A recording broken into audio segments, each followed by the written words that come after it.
Hari ini kita bakal ngobrolin soal salah satu legenda perkereta apian di Indonesia. Sebuah mesin raksasa yang datangnya kayak pahlawan, tapi nasibnya malah berakhir tragis. Yap, inilah kisah lokomotif uap D52. Nah, pertanyaan ini nih yang jadi inti dari semua cerita kita kali ini. Ini bukan cuma soal baja dan uap loh. Ini tuh kisah tentang harapan yang gede banget, kekuatan yang luar biasa dahsyat, dan sebuah kejatuhan yang kayaknya emang udah nggak bisa dihindari. Betul sekali, lokomotif ini tuh ibarat pedang bermata dua. Di satu sisi, dia adalah penyelamat yang ditunggu-tunggu. Tapi di sisi lain, kekuatannya yang super besar itu justru jadi sumber malapetaka. Pokoknya ceritanya penuh drama dan konflik deh. Oke, kita mundur dulu ya ke tahun 1950. Bayangin, Indonesia waktu itu adalah negara yang baru aja merdeka. Infrastrukturnya, termasuk jalur kereta api peninggalan zaman kolonial, kondisinya parah banget. Negara ini butuh banget tenaga baru buat menggerakkan roda ekonominya. Kondisinya benar-benar kritis. Coba bayangin, hampir 3 dekade nggak ada pembelian lokomotif baru yang berarti. Krisis ekonomi, perang, revolusi, semuanya bikin armada yang ada makin tua dan nggak bisa diandalin lagi. Bangsa ini seolah-olah berjalan di atas rel yang rapuh dengan mesin-mesin yang udah kecapean. Jadi masalahnya udah jelas banget kan? Lokomotif-lokomotif warisan Belanda itu udah tua, boros, perawatannya mahal minta ampun. Belum lagi banyak yang rusak parah. DKA sebagai otoritas kereta api yang baru butuh solusi, dan mereka butuh solusinya secepat mungkin. Dan inilah dia jawabannya. Harapan baru datang dari Jerman dalam bentuk lokomotif uap baru yang super canggih. Namanya D52. Ini bukan sekedar lokomotif baru ya, ini adalah simbol kebangkitan dan modernisasi buat bangsa kita yang baru lahir.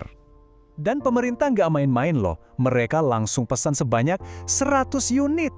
Ini investasi yang luar biasa besar yang nunjukin betapa pentingnya peran kereta api saat itu. Rasanya, seluruh harapan bangsa ini ditumpukan pada 100 mesin baja ini. Nah, ini yang seru nih. Coba kita lihat speknya. Untuk ukuran tahun 1950-an, ini mesin gila banget. Kecepatan maksimalnya bisa sampai 90 km per jam, dan tenaganya 1.600 horsepower. Ini resmi menjadikan D52 lokomotif uap paling kuat dan paling modern yang pernah dimiliki Indonesia. Keren banget. Kredibilitasnya juga nggak perlu diragukan lagi. Desain D52 ini basisnya dari lokomotif kelas 41 Jerman yang sukses banget, yang juga dibuat oleh Krupp. Artinya apa? Artinya Indonesia nggak beli kucing dalam karung. Kita beli teknologi terbaik yang udah terbukti handal. Slide ini nunjukin betapa spesialnya lokomotif ini. Sampai-sampai Presiden Soekarno secara pribadi ikut dalam uji cobanya. Ini bukan lagi soal transportasi biasa. Ini adalah sebuah pernyataan kebanggaan nasional. Sejak saat itu, D52 langsung jadi bintang. Tapi, di balik semua kemegahan itu, ada sisi gelap yang mulai kelihatan. Kekuatannya yang dahsyat itu ternyata susah banget buat dijinakan, apalagi di medan yang berat. Nah, inilah awal dari reputasinya yang legendaris sekaligus menakutkan. Salah satu insiden paling tragis terjadi di Cirahong. Gara-gara kecepatannya terlalu tinggi pas nikung, keretanya terguling. 39 nyawa melayang. Insiden ini jadi bukti yang menyakitkan bahwa kekuatan besar D52G butuh kendali yang juga luar biasa. Dan kejadian serupa terjadi lagi. Di tanjakan yang curam, seorang masinis ngepush lokomotif ini sampai batas maksimalnya. Dan hasilnya, bencana. Keretanya jadi nggak terkendali. Insiden-insiden kayak gini mulai membentuk sebuah pola yang sangat mengkhawatirkan. Maka, lahirlah julukan itu, kuda liar.